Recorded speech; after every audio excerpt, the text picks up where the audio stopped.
These events led the British to make a definite statement as to their policy.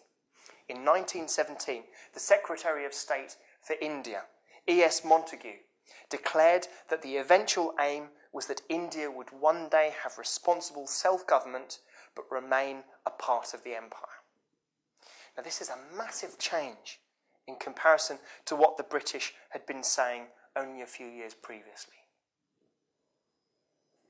However, this declaration shouldn't be taken to mean that the British thought that it was the beginning of the end for the empire.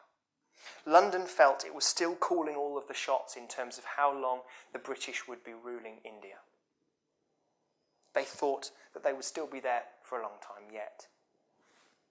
In facing the fact that the British weren't prepared to move things along as quickly as Indian nationalists wanted, nationalist tactics changed. Beforehand, you either argued for constitutional reform or you resorted to violence. Now, most rejected this latter category, but still wanted to move things on quicker than if they were just talking very loudly about the attainment of independence.